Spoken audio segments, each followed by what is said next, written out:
Welcome back to the channel. My name is Brad, and you know what? Today we're going to walk on the beach again. I like walking on the beach, especially when there's nobody here. And there's nobody here. So it's just me and my wife, and I don't know, I see 10 people on the beach. Gorgeous morning. Great to wake up this morning. So what happened this week? Well, first thing that happened this week is the courts got involved with the Trump tariffs, and they said you can't do that. And then magically another appeals court put a stay to that, and the Trump tariffs are still put into place. So until we have some type of market certainty, just expect there'll be a lot of volatility in the market, because the market doesn't like a whole lot of uncertainty. I'm gonna look at my notes. I took notes. So that was the big shock. The next one is consumer spending. Had a very sharp decline. That is interesting, because we need consumer spending to keep the economy going. Without consumer spending, we have an issue, and it will lead to a recession. In global political events, U.S.-China tensions escalate. Like, that is news. Come on. We know that that is not anything different than everything else that's going on in the world. So we're just going to go ahead and move on that one. Cryptocurrency. Did everybody buy Bitcoin on Friday? Oh, so what's going on with crypto? So we know institutions are buying, and they're buying through IBIT. We know that the cycle is not completely done with global M2 money supply going up. I'm not going to put all my money in, but I did sell certain accounts and did put it all into Misty and all these other MSTR and Bitcoin funds. They actually have done fairly well since I did that. We'll see how that plays out for me. Next, we'll talk about EIC. I went and looked at EIC and them lowering distributions. With the lower distributions that they have today is lower than when the federal funds rate was at 0%. So if it's lower than the funds rate of 0% and the funds rate is higher than 0, then they probably overshot. And if you go back and look to the price action after they had the 0%, you'll notice that the price went up. I'm going to speculate today that yes, we'll have to live with lower distributions, but we will have higher prices over the next year. So prices up, but lower distributions. I can handle that personally. Still gets me my 8% on cost, and I'm just fine. Maybe we see a little less NAV erosion. Isn't that just good? We also see that inflation continues to come down closer and closer to that 2% level. It was at 2.1. So you know, sooner or later, the Fed is going to cut rates. It's just going to happen. Anybody in denial of the Fed cutting rates, it's just in denial. They're going to cut rates and everything's going to be just fine. Well, I didn't know everything's going to be just fine.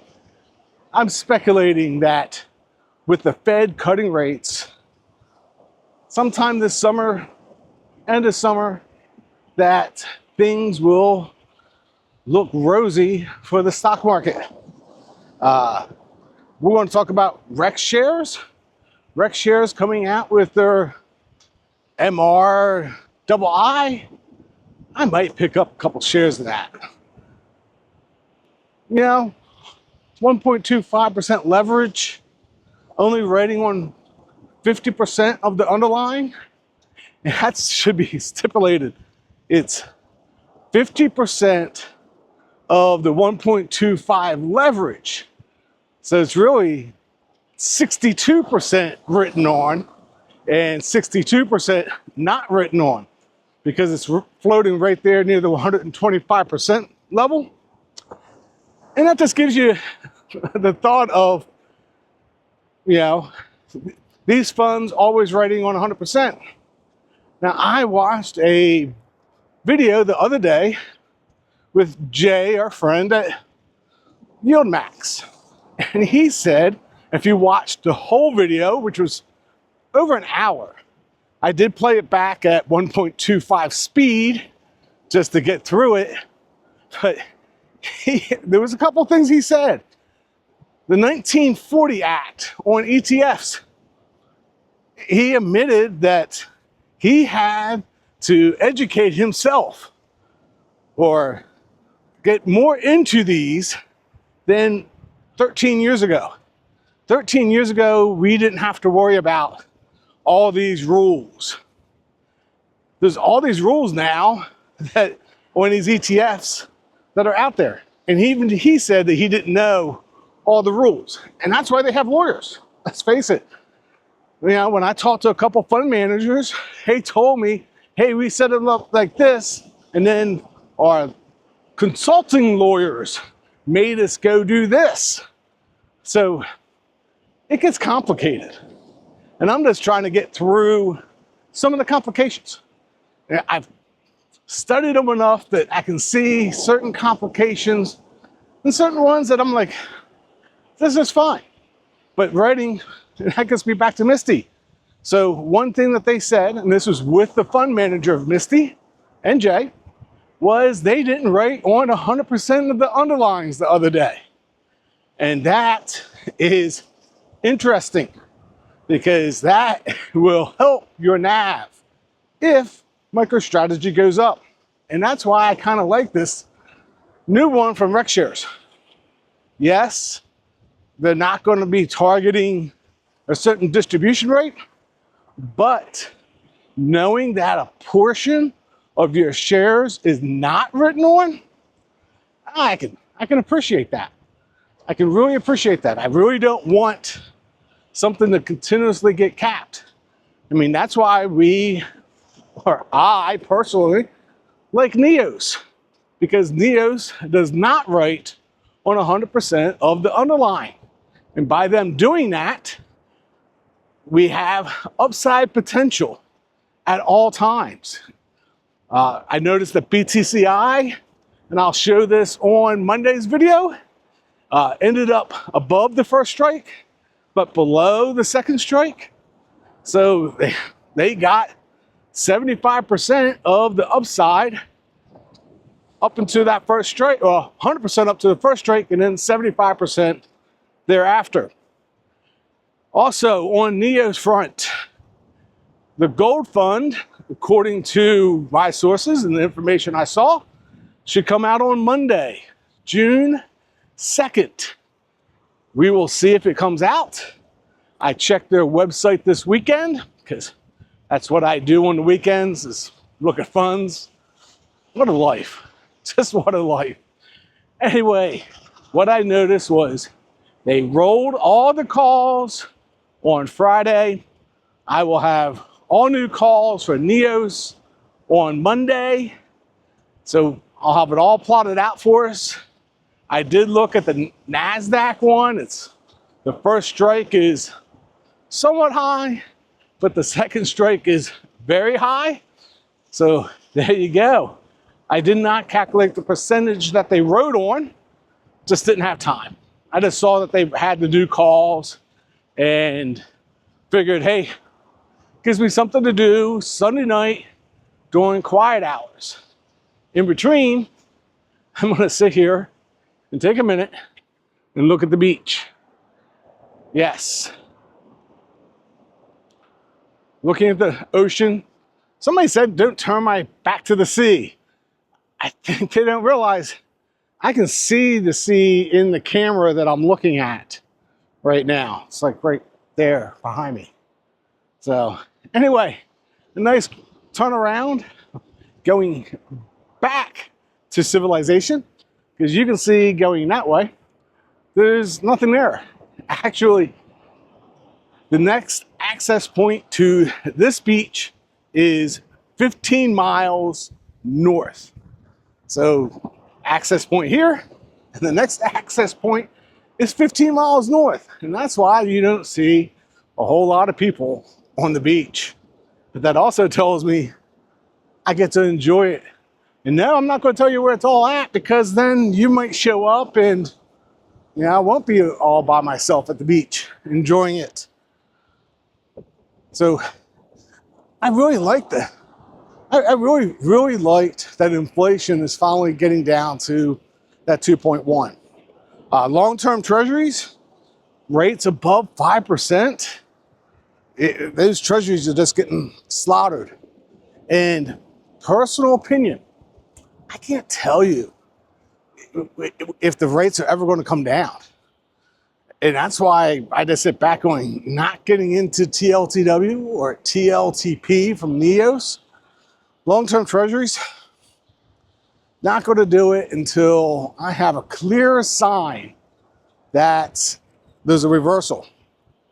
I also looked at SFAL the other day, just for, I don't know, something to do. I drew original lines of a downwards channel, and I looked at SFAL, and it's still in that downwards channel, even though the price has recovered a little bit. Still going to say, probably not for me. It's gotten too complicated. Why can't we just do something simple and easy, like own the S&P and write calls on 60-70% of the portfolio at 2 different strikes? That's something simple and easy, something I can verify. That's another one. I'd love being able to verify them. I love putting them on TradingView and just sitting there looking at them. Not every day. Okay. Every single day. Every day. I get up, look at it. I even sometimes draw out T-SPY and XDTE on the same chart so I can see what they're doing. If I have nothing to do that day, I'll just draw them out for fun, see how close they get to their strikes, just for fun. For me, that is fun, because I understand what's going on. But like I mentioned about EIC and what happened to EIC, that is why I don't have a whole lot of closed-end funds. Because what has to be understood is closed-end funds report. I'm looking at a seashell. That is interesting. It's like a little seashell on the ground. I'm not going to touch it because there might be an animal in there. Anyway, that's a really interesting seashell. We're just going to continue moving on. So, closed-end funds, they report on a quarterly basis. And unless you know exactly what they're doing, you could get sideswiped like we did with EIC. Now, something like CLM, we know more or less that it tends to follow the S&P 500. More or less. There is a correlation there that you can look at. So I can understand that one a little bit, but I'm still saying no to closed-end funds. If I was going to buy one, I'd buy CEF ETF. Just because now you have somebody picking them and managing them for you. And kind of like that because that way I don't have to look at quarterly reports all the time. But one thing that I am going to start doing moving forward is every quarterly report that comes out from my 2 closed-end funds, EIC and OXLC, I am going to go ahead and do a video about them. Just tell you where those quarterly reports stood, show you the revenue, and make sure that they are being able to cover the dividends. Arm gets a little tired holding this out. Here's one for you. So I use a Osmos 3 camera, and I got the Creators Pack. I looked at the price today.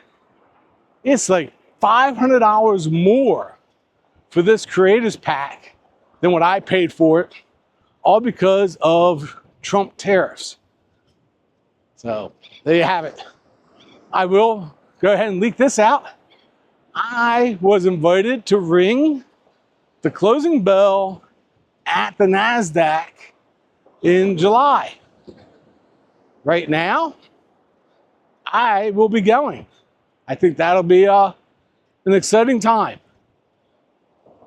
I can actually take the train into Penn Station out of Philadelphia, and then it's like a 7-minute walk in Manhattan to the NASDAQ. So that'll be fun. Something I haven't done. And it's one of those bucket list things for me since I've been starting this. I also looked at going to California for a show to meet a bunch of fund managers, but I don't know. That one's still out for a debate if I'm actually going to take the time to fly all the way out to California, even though I have airplane tickets that I can use. But we'll see how that goes. So until next time, take care of your family, enjoy life, and if you get time, go enjoy nature outside. God bless.